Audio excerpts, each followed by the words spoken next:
கார்த்திகை மாத அமாவாசை இந்த ஆண்டு நவம்பர் 2025 எந்தன்னைக்கு வருது? திதி நேரம் எவ்வளோ நேரம் இருக்குது?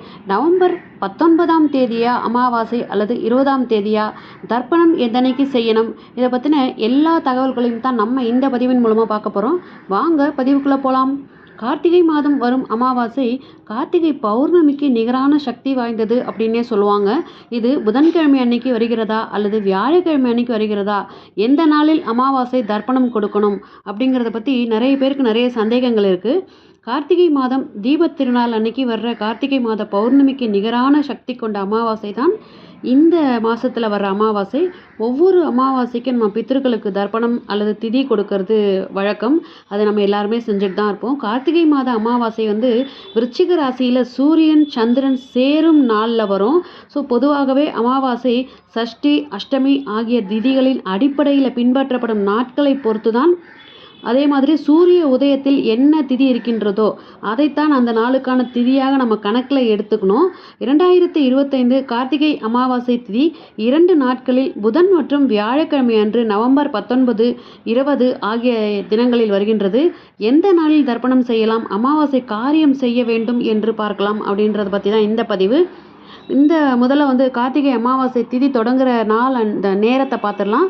கார்த்திகை அமாவாசை புதன்கிழமை நவம்பர் 19ஆம் தேதி காலை 9:21 மணிக்கு துவங்கி வியாழக்கிழமை நவம்பர் 20ஆம் தேதி நண்பகல் 12:31 மணிக்கு முடிகின்றது.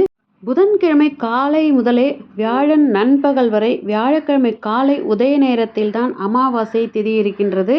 ஸோ ஒரு சில நாட்களில் ஒரு திதி 24 மணி நேரத்துக்கும் குறைவாக அல்லது அதிகமாக வருங்க. அதுபோல் தான் இந்த கார்த்திகை மாத அமாவாசை 27 மணி நேரம் நீடிக்கின்றது.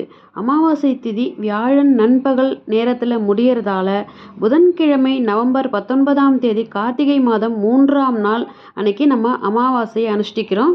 இந்த நாளில் திதி கொடுக்க உகந்த நேரம் அப்படின்னு பார்த்தீங்கன்னா புதன்கிழமை வரும் அமாவாசை அன்னைக்கு நண்பகலுக்குள், அதாவது 12:30 மணிக்குள்ள நம்ம தர்ப்பணம் செஞ்சு முடிச்சிடணும். அதுக்கப்புறம் மாலையில் அருகில் இருக்கிற சிவன் கோயிலுக்கு போயிட்டு வரணும். திதி கொடுக்க முடியாதவங்க, தர்ப்பணம் செய்தவர்கள் என்று எல்லோருமே குறைந்தது காகத்துக்கு உணவளிக்கணும், அன்னதானம் செய்யணும். பசுவிற்கு அகத்திக்கீரை, கோதுமை தவிடு, பழங்கள் மற்றும் இதை எல்லாத்தையும் நம்ம கொடுக்கணும். 2025 கார்த்திகை அமாவாசை அன்னைக்கு புண்ணிய நதிகளில் அல்லது நீர்நிலைகளில் நீராடி பிண்டதானங்கள் வச்சு முன்னோர்களுக்கு திதி கொடுத்து அவர்களின் ஆசியை நம்ம பெறணும்.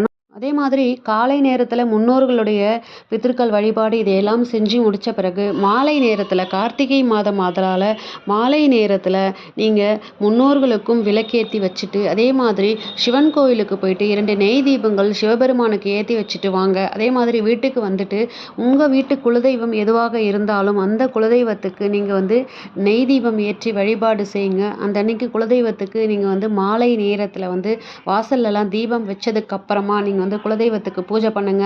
குலதெய்வத்துக்கு உங்களுடைய முறைப்படி நீங்கள் எப்படி பூஜை பண்ணுவீங்களோ அதே மாதிரி பூஜை பண்ணி அந்த அன்னைக்கு சர்க்கரை பொங்கல் நெய்வேத்தியம் பண்ணுங்க. ஸோ உங்களுடைய பிரச்சனைகள் எதுவாக இருந்தாலும் சரியாகிவிடும். இந்த கார்த்திகை மாத அமாவாசை அவ்வளவு பவர்ஃபுல்லான ஒரு அமாவாசை. இது முயற்சி பண்ணி பாருங்க, நல்லதே நடக்கும். நன்றி, வணக்கம்.